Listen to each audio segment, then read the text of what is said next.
Hello there, and it's a beautiful sunny afternoon here in Corfu, and today I'm going to talk to you about lies.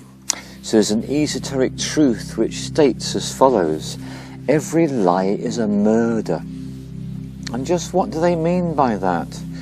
And as I was meditating on that very question, a poem from childhood came to me, and it goes like this: Matilda told such dreadful lies, it made one gasp and stretch one's eyes.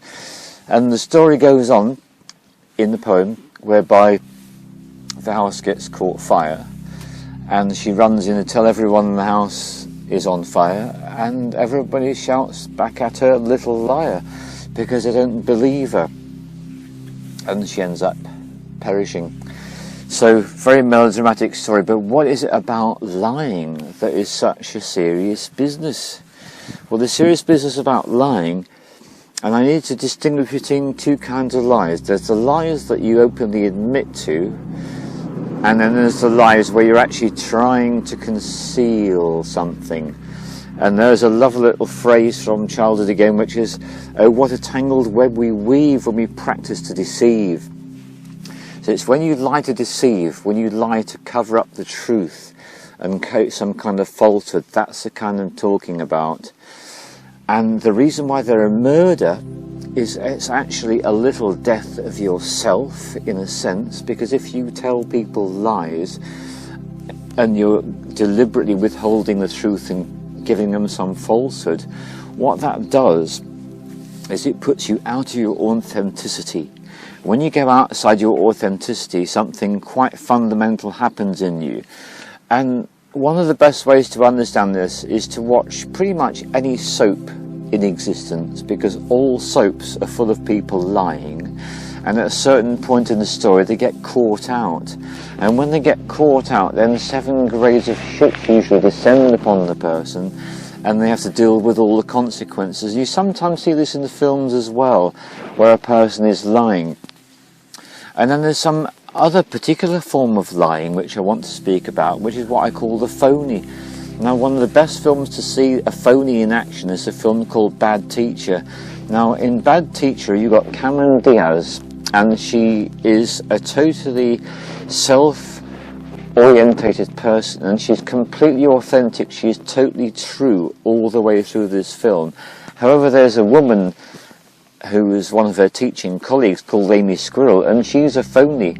And throughout the film, to start with, she's telling and broadcasting all these lies about who she is as a person, and she's presenting herself to be other than who she is. And as the film goes on, there comes a point when the lies break down and we begin to see Amy Squirrel for who she really is, and it's a pretty profound moment.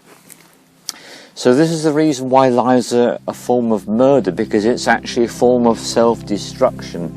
And in fact, that's another way to look at this.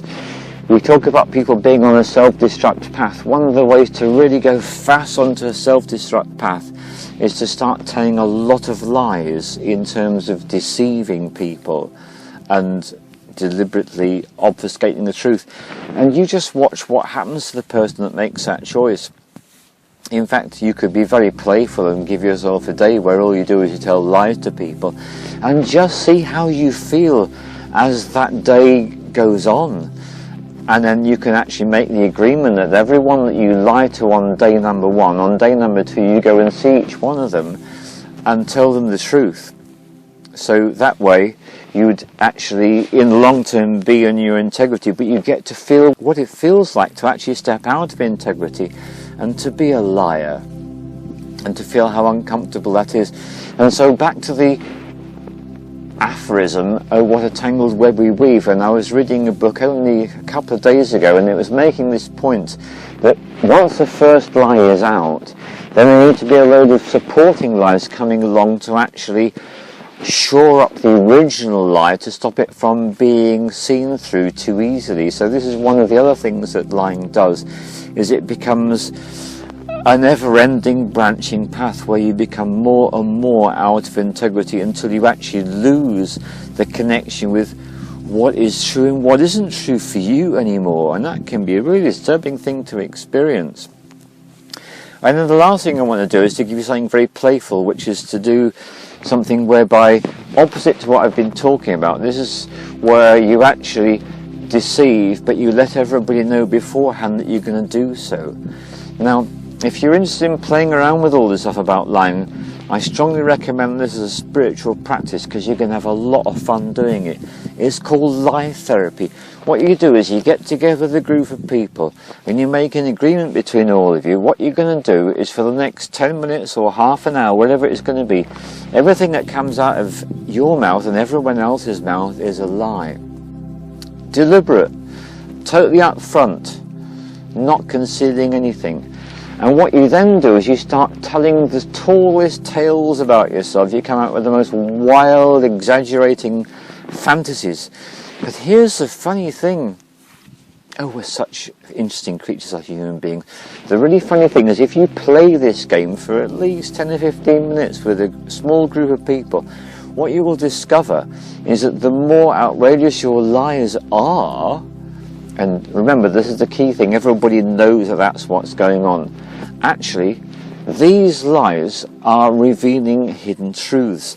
And in fact, the best way to play this game is to actually get a phone camera on video mode or a video camera out and record the session, because what you come out with will be priceless. You'll be amazed what stuff comes out of your mouth, and you'll realise that when you say this stuff that, okay, it's a huge whopper, it's all very silly, but underneath that there's actually a really significant element of truth that you are broadcasting, perhaps for the first time. So it starts off being a fun game and it ends up being something that is quite profound. So I thank you very much for this cactus and the little snails which are attached to it, because it's been a lovely background to have. And thank you to the sun and the blue sky of Corfu. And thank you everybody. Cheers.